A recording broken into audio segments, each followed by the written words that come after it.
ओम शांति। 13 फरवरी 2023। मीठे प्यारे बाबा के आज के मधुर महावाक्य। आज की मुरली के कुछ विशेष पॉइंट्स। आज बाबा हमें समझाते कि हम बच्चों को पुरुषार्थ कर आंखों को क्रिमिनल से सिविल जरूर बनाना है। एम ऑब्जेक्ट को बुद्धि में रख बहुत बहुत मीठा बनना है। अब हमें इस पुरानी दुनिया से बेहद का संन्यास करना है। शरीर निर्वाह अर्थ कर्म करते हुए रूहानी यात्रा पर रहना है। बाबा समझाते कि बुद्धि का भोजन है संकल्प, इसलिए पहले संकल्प को चेक कर फिर कर्म में लाना है। संकल्प को चेक कर लेने से वाणी और कर्म स्वतः ही समर्थ हो जाएंगे। बाबा चाहते हैं कि अब हमें समर्थ बन हर कदम अर्थात संकल्प, बोल और कर्म में पद्मों की कमाई जमा करनी है। तो चलिए सुनते हैं आज की बाबा की मीठी प्यारी मुरली। बाबा कहते, मीठे बच्चे, यह गॉड फादरली वर्ल्ड यूनिवर्सिटी है। मनुष्य से देवता, नर से नारायण बनने की जब यह निश्चय पक्का हो तब तुम यह पढ़ाई पढ़ सको। प्रश्न, मनुष्य से देवता बनने के लिए तुम बच्चे इस समय कौन सी मेहनत करते हो?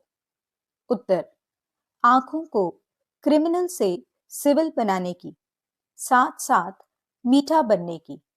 सतयुग में तो है ही सबकी आंखें सिविल, वहां यह मेहनत नहीं होती। यहाँ पतित शरीर, पतित दुनिया में तुम बच्चे आत्मा भाई भाई हो, यह निश्चय कर आंखों को सिविल बनाने का पुरुषार्थ कर रहे हो।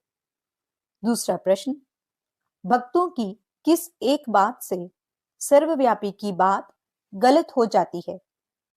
उत्तर, कहते हैं, हे बाबा, जब आप आएंगे तो हम आप पर वारी जाएंगे।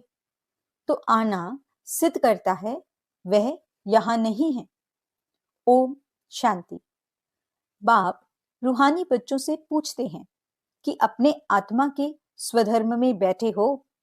यह तो जानते हो कि एक ही बेहद का बाप है जिसको सुप्रीम रूह या परम आत्मा कहते हैं। परमात्मा है भी जरूर, परम पिता है ना? परम पिता माना परमात्मा। ये बातें तुम बच्चे ही समझ सकते हो। 5000 वर्ष पहले भी यह ज्ञान तुम सबने ही सुना था। तुम जानते हो आत्मा बहुत छोटी सूक्ष्म है, उनको इन आंखों से देखा नहीं जाता है। ऐसा कोई मनुष्य नहीं होगा जिसने आत्मा को देखा होगा। हाँ, देखने में आ सकती है, परंतु दिव्य दृष्टि से, और वह भी ड्रामा के प्लान अनुसार। भक्ति मार्ग में भी इन आंखों से कोई साक्षात्कार नहीं होता। दिव्य दृष्टि मिलती है जिससे चैतन्य में देखते हैं। दिव्य दृष्टि अर्थात चैतन्य में देखना। आत्मा को ज्ञान के चक्षु मिलते हैं। बाप ने समझाया है, बहुत भक्ति करते हैं जिसको नौधा भक्ति कहते हैं। जैसे मीरा को साक्षात्कार हुआ तो डांस करती थी। वैकुंठ तो उस समय नहीं था ना। मीरा को 500-600 वर्ष हुआ होगा। जो पास्ट हो गया है वह दिव्य दृष्टि से देखा जाता है। हनुमान, गणेश आदि के चित्रों की बहुत भक्ति करते करते उसमें जैसे लय हो जाते हैं। भल दीदार होगा, परंतु उससे कोई मुक्ति नहीं मिल सकती। मुक्ति, जीवन मुक्ति का रास्ता बिल्कुल न्यारा है। भारत में भक्ति मार्ग में ढेर मंदिर होते हैं, वहां शिवलिंग भी रखते हैं। कोई छोटा बनाते हैं, कोई बड़ा बनाते हैं। अभी तुम समझते हो जैसे तुम आत्मा हो, वैसे वह सुप्रीम आत्मा है। साइज एक ही है, कहते भी हैं हम सब ब्रदर्स हैं, आत्माएं सब भाई भाई हैं। बेहद का बाप एक है, बाकी सब भाई भाई हैं, पाठ बजाते हैं। ये समझने की बातें हैं। यह हैं ज्ञान की बातें जो एक ही बाप समझाते हैं। जिन्हों को समझाते हैं वह फिर औरों को समझा सकते हैं। पहले पहले एक ही निराकार बाप समझाते हैं। उनके लिए ही फिर कह देते सर्वव्यापी है, ठिक्कर भीतर में है। यह तो राइट नहीं है ना। एक तरफ कहते बाबा जब आप आएंगे तो हम वारी जाएंगे, ऐसे थोड़े ही कहते आप सर्वव्यापी हो। कहते हैं आप आएंगे तो वारी जाएंगे, तो इसका मतलब यहां नहीं है ना। मेरे तो आप, दूसरा ना कोई, तो जरूर उनको याद करना पड़े ना। ये बाप ही बैठ बच्चों को समझाते हैं। इसको रूहानी नॉलेज कहा जाता है। ये जो गाया जाता है आत्माएं परमात्मा अलग रहे बहुकाल, उसका हिसाब भी समझाया है। बहुकाल से अलग तुम आत्माएं रहती हो। अब बाप के पास आए हो राजयोग सीखने। बाप तो सर्वेंट है। बड़े आदमी जब सही करते हैं तो नीचे लिखते हैं ओबीडियंट सर्वेंट। बाप सब बच्चों का सर्वेंट है। कहते हैं बच्चे मैं तुम्हारा सर्वेंट हूं। तुम कितनी हुज्जत से बुलाते हो कि भगवान आओ, आकर हम पतितों को पावन बनाओ। पावन होते ही हैं पावन दुनिया में। यह समझने की बातें हैं। बाकी तो सब है कन रस। यह है God Fatherly World University. Aim object क्या है? मनुष्य से देवता बनाना। बच्चों को यह निश्चय है कि हमको यह बनना है। जिसको निश्चय नहीं होगा वह स्कूल में बैठेगा क्या? निश्चय होगा तो बैरिस्टर से, सर्जन से सीखेगा। एम ऑब्जेक्ट का ही पता नहीं तो आएगा नहीं। तुम बच्चे समझते हो हम मनुष्य से देवता, नर से नारायण बनते हैं। यह है सच्ची सच्ची सत्य नर से नारायण बनने की कथा। कथा क्यों कहा जाता है? क्योंकि 5000 वर्ष पहले भी यह नॉलेज सीखी थी, तो पास्ट को कथा कह देते हैं। यह है सच्ची सच्ची शिक्षा नर से नारायण बनने की। नई दुनिया में देवताएं, पुरानी दुनिया में मनुष्य रहते हैं। देवताओं में जो दैवी गुण है वह मनुष्यों में नहीं है। मनुष्य उनको देवता कहते हैं और गाते हैं आप सर्वगुण संपन्न, 16 कला संपूर्ण, संपूर्ण निर्विकारी हो। अपने को कहते हैं हम पापी, नीच, विकारी हैं। देवताएं कब थे? जरूर कहेंगे सतयुग में थे। ऐसे नहीं कहेंगे कलयुग में थे। आजकल मनुष्यों की तमो प्रधान बुद्धि होने के कारण बाप के टाइटल भी अपने ऊपर रख देते हैं। वास्तव में श्रेष्ठ बनाने वाला श्री श्री तो एक ही बाप है। श्रेष्ठ देवताओं की महिमा अलग है। अभी है कलयुग। सन्यासियों के लिए भी बाबा ने समझाया है। एक है हद का सन्यास, दूसरा है बेहद का सन्यास। वो लोग कहते हैं हमने घर बार आदि सब छोड़ा है, परंतु आजकल तो देखो लखपति बन बैठे हैं। सन्यास माना सुख का त्याग करना। तुम बच्चे बेहद का सन्यास करते हो क्योंकि समझते हो कि यह पुरानी दुनिया खत्म होने वाली है, इसलिए इनसे वैराग्य है। वो लोग तो घर बार छोड़ फिर अंदर घुस आए हैं। अभी पहाड़ियों आदि पर गुफाओं में नहीं रहते, कुटियाएं बनाते हैं तो भी कितना खर्च करते हैं। वास्तव में कुटिया पर कोई खर्चा थोड़े ही लगता है। बड़े बड़े महल बनाकर रहते हैं। आजकल तो सब तमो प्रधान है। अभी है ही कलयुग। सतयुगी देवताओं के चित्र नहीं होते तो स्वर्ग का नाम निशान गुम हो जाता। तुमको समझाया जाता है अब मनुष्य से देवता बनना है। आधा कल्प भक्ति मार्ग की कथाएं हैं। सुनकर सीढ़ी नीचे उतरते आए हो। फिर 5000 वर्ष बाद एक्यूरेट वही ड्रामा रिपीट होगा। बाबा ने समझाया भी है, किसको ऐसे कहना नहीं है कि भक्ति को छोड़ो।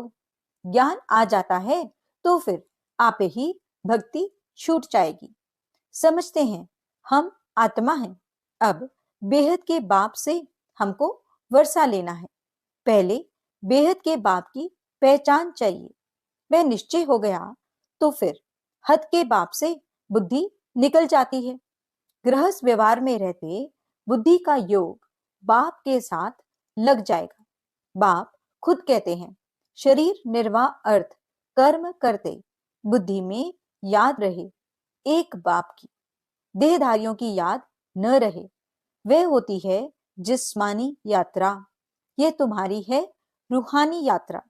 इसमें धक्का नहीं खाना है। भक्ति मार्ग है ही रात, धक्का खाना पड़ता है। यहाँ धक्के की बात ही नहीं। याद करने लिए कोई बैठता नहीं है। भक्ति मार्ग में कृष्ण के भक्त चलते फिरते कृष्ण को याद नहीं कर सकते हैं क्या? दिल में तो उनकी याद रह जाती है ना। एक बार जो चीज देखी जाती है तो वह चीज याद रहती है। तो तुम घर बैठे शिव बाबा को याद नहीं कर सकते हो। यह है नई बात। कृष्ण को याद करना वह पुरानी बात हो गई। शिव बाबा को तो कोई जानते ही नहीं कि उनका नाम रूप क्या है, सर्वव्यापी भी क्या है। कोई बताए ना। तुम बच्चे जानते हो, हम आत्मा का बाप परम पिता परमात्मा है। आत्मा को परमात्मा कह नहीं सकते। अंग्रेजी में आत्मा को सोल कहा जाता है। एक भी मनुष्य नहीं जो पारलौकिक बाप को जानता हो। वह बाप ही ज्ञान का सागर है। उनमें नॉलेज है मनुष्य को देवता बनाने की। बाप कहते हैं, रोज रोज गुये गुये बातें सुनाता हूं। मुख्य बात है याद की। याद ही भूल जाती है। बाबा रोज कहते हैं, अपने को आत्मा समझ बाप को याद करो। मैं आत्मा बिंदी हूं। कहते भी हैं, चमकता है अजब सितारा। आत्मा शरीर से निकलती है तो इन आंखों से देखने में नहीं आती है। कहा जाता है आत्मा निकल गई, जाकर दूसरे शरीर में प्रवेश किया। तुम जानते हो हम आत्मा कैसे पुनर्जन्म लेते अभी अपवित्र बनी है। पहले तुम आत्मा पवित्र थी। तुम्हारा गृहस्थ धर्म पवित्र था। अब दोनों ही अपवित्र बने हैं। जब दोनों पवित्र हैं तो उन्हों की पूजा करते हैं। आप पवित्र हो, हम अपवित्र हैं। वे दोनों पवित्र, यहाँ दोनों अपवित्र। तो क्या पहले पवित्र थे फिर अपवित्र बने या अपवित्र ही जन्म लिया? बाप बैठ समझाते हैं, पहले तुम आत्माएं आपे ही पवित्र पूज्य थी, फिर आपे ही पुजारी अपवित्र बनी हो। 84 जन्म लिए हैं। सारे वर्ल्ड की हिस्ट्री ज्योग्राफी तुम जानते हो। कौन कौन राज्य करते थे, कैसे राज्य मिला, ये हिस्ट्री भी तुम जानते हो और कोई नहीं जानता। तुम भी अभी जानते हो, आगे नहीं जानते थे। पत्थर बुद्धि थे। रचता और रचना के आदि मध्य अंत की नॉलेज नहीं थी। नास्तिक थे। अभी आस्तिक बनने से तुम कितने सुखी बन जाते हो। तुम यहाँ आए ही हो यह देवता बनने के लिए। इस समय बहुत मीठा बनना है। तुम एक बाप की संतान भाई बहन ठहरे ना। क्रिमिनल दृष्टि जा न सके। इस समय मेहनत करनी पड़ती है। आंखें ही सबसे जास्ती क्रिमिनल होती हैं। आधा कल्प क्रिमिनल रहती हैं, आधा कल्प सिविल रहती हैं। सत्युग में देवताओं की आंखें सिविल रहती हैं, यहाँ क्रिमिनल रहती हैं। इस पर सूरदास की कथा बैठ सुनाते हैं। बाप कहते हैं, मुझे आना ही पड़ता है पतित दुनिया पतित शरीर में। जो पतित बने हैं उन्हों को ही पावन बनाना है। तुम जानते हो कृष्ण और राधे दोनों अलग अलग राजाई के थे, प्रिंस प्रिंसेस थे। पीछे स्वयंवर बाद लक्ष्मी नारायण बनते हैं, तो फिर उन्हों की डेनेस्टी गाई जाती है। संवत भी उनसे कहा जाएगा। सतयुग की आयु ही लाखों वर्ष कह देते हैं। बाप कहते हैं 1250 वर्ष। रात दिन का फर्क हो गया। रात ब्रह्मा की आधा कल्प, फिर दिन ब्रह्मा का आधा कल्प। ज्ञान से है सुख, भक्ति से है दुख। ये सब बातें बाप बैठ समझाते हैं। फिर भी कहते हैं, मीठे बच्चों, अपने को आत्मा समझो, स्वधर्म में टिको, बाप को याद करो, वही पतित पावन है। याद करते करते तुम पावन बन जाएंगे। अंत मति सो गति। बाप स्वर्ग का रचयिता है ना, तो याद दिलाते हैं, तुम स्वर्ग के मालिक थे, अभी पतित हो, इसलिए वहां जाने लायक नहीं हो, इसलिए पावन बनो। मुझे एक ही बार आना पड़ता है। एक गॉड है, एक ही दुनिया है। मनुष्यों की तो अनेक मतें, अनेक बातें हैं। जितनी जबान उतनी बातें। यहाँ है ही एक मत, अद्वैत मत। झाड़ में देखो कितने मत मतांतर हैं। झाड़ कितना बड़ा हो गया है। वहां एक मत, एक राज्य था। तुम जानते हो, हम ही विश्व के मालिक थे। भारत कितना साहूकार था। वहां अकाल मृत्यु कभी होता नहीं। यहाँ तो देखो, बैठे बैठे यह गया, चारों तरफ से मौत है। वहां तुम्हारी आयु बड़ी थी, अभी तुम ईश्वर से योग लगाए मनुष्य से देवता बन रहे हो, तो तुम ठहरे योगेश्वर, योगेश्वरी, फिर बनेंगे राज, राजेश्वरी। अभी हो ज्ञान, ज्ञानेश्वरी, फिर राज, राजेश्वरी कैसे बने? ईश्वर ने बनाया। अभी तुम जानते हो, इन्हों को राजयोग किसने सिखाया? ईश्वर ने। वहां उन्हों की 21 पीढ़ी राजाई चलती है। वह तो एक जन्म में दान पुण्य करने से राजा बनते हैं। मर गया तो खल्लास। अकाल मृत्यु तो सबकी आती रहती है। सतयुग में ये लॉ नहीं। वहां ऐसे नहीं कहेंगे कि काल खा गया। एक खाल छोड़ दूसरी ले लेते हैं, जैसे सर्प खाल बदलते हैं। वहां सदैव खुशी ही खुशी रहती है, जरा भी दुख की बात नहीं। तुम सुख धाम का मालिक बनने के लिए अभी पुरुषार्थ कर रहे हो। अच्छा, मीठे मीठे सिकीलदे बच्चों प्रति माता पिता बाप दादा का याद प्यार और गुड मॉर्निंग। रूहानी बाप की रूहानी बच्चों को नमस्ते। हम रूहानी बच्चों की रूहानी बाप दादा को दिल व जान, सिक व प्रेम से नमस्ते, नमस्ते, नमस्ते जी। गुड मॉर्निंग बाबा, शुक्रिया बाबा। धारणा के लिए मुख्य सार। पहला पॉइंट, इस पुरानी दुनिया से बेहद का संन्यास करना है। शरीर निर्वाह अर्थ कर्म करते रूहानी यात्रा पर रहना है। दूसरा पॉइंट, पुरुषार्थ कर आंखों को सिविल जरूर बनाना है। एम ऑब्जेक्ट बुद्धि में रख बहुत बहुत मीठा बनना है। वरदान, हर कदम में पद्मों की कमाई जमा करने वाले समझदार ज्ञानी तू आत्मा भव। समझदार ज्ञानी तू आत्मा वह है जो पहले सोचता है फिर करता है। जैसे बड़े आदमी पहले भोजन को चेक कराते हैं फिर खाते हैं, तो यह संकल्प बुद्धि का भोजन है।